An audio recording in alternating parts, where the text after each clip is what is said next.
আসসালামু আলাইকুম এভরিওয়ান। আজকের দিনটা খুব সাধারণ একটা দিন।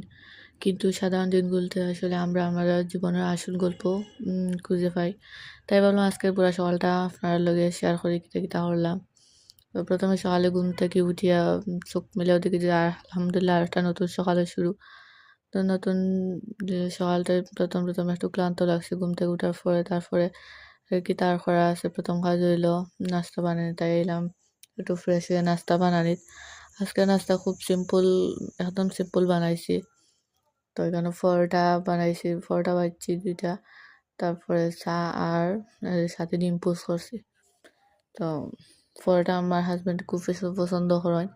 তাই পরোটা বানাই আর চা না হইলে তো আমার সকালটা শুরু হয় না। আমার মতো কে, কে আছেন আপনারা একটু কমেন্ট করিয়া জানাইবা। তারপরে নাস্তা শেষ করে আইছি। বিছানা গুছাই নিলাম। আমার বিছানাটা খুব বেশি অগোছালো আছিল। বিছানা গুছাইলে লাগে মনটাও যেন হালকা। এই ছোট, ছোট কাজগুলো একটু শান্তি দেয়। তো এই যে আমার বিছানাটা সুন্দর করে গুছাইলছি। এরপর আস্তে, আস্তে দুপুরের খাওয়ার লাগে একটু আয়োজন করছি। তার আগে দেখি কেন একটু ওয়ারড্রোবের খুব বেশি অগোছালো আছে।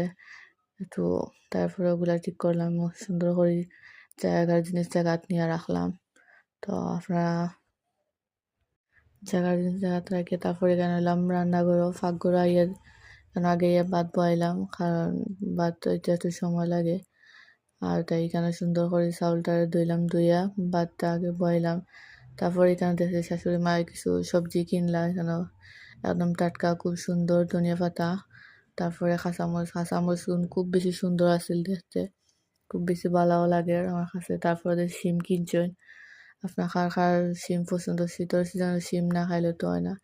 তারপর এখানে ওই শিং মাছ ফ্রিজ থেকে ভিজাইছি। আমার আফা আছেন তাই আবার আমার বাসাত কাজ করেন। তাই এগুলা কাটিয়ে কুটিয়ে ঠিক করে দিবা। তাই এগুলা ফ্রিজ থেকে ভিজিয়ে রাখলে সুন্দর করে দইয়া কাটিয়ে দিবা। তারপরে এর মাঝে হইতে হইতে আমার ভাতটাও প্রায় হয়ে গেছে। কারণ আমি মার বেলা লাগি। তারপর এখানে শিম তরকারি রান্না লাগিয়া সুন্দর করিয়া মশলাটা কষাইলাম। তো মশলা যত কষাইবা রান্নাটাও খুব বেশি মজা হয়। তারপর এখানে ওই যে মশলা কষানোর পরে শিম আর আলু দিলাম। আপনারা কার কার শিম আলু যে লেখান পছন্দ একটু কমেন্ট করিয়া জানাইবা। সাথে টমেটো হইলে তো আর একটু বেশি ভালো লাগে। তো আমরা বাসাত প্রায় শীতের সিজনও এই শিম আলু তরকারিটা রান্না হয়। বাসার সবাই খুব বেশি পছন্দ করেন। তারপরে এখানে সাথে পাইলাম আলু ভাজি। আলু ভাজি আমার হাজব্যান্ডের খুব বেশি পছন্দ। আমার খুব বেশি ভালো লাগে। সাথে তো পরোটা বা রুটি হলে একটু বেশি ভালো লাগে। তো আজকে ছিল আমার এই সকালটা খুব সাদা। তো ভিডিওটা কি লাগছে সবাই একটু কমেন্ট করিয়া জানাইবা।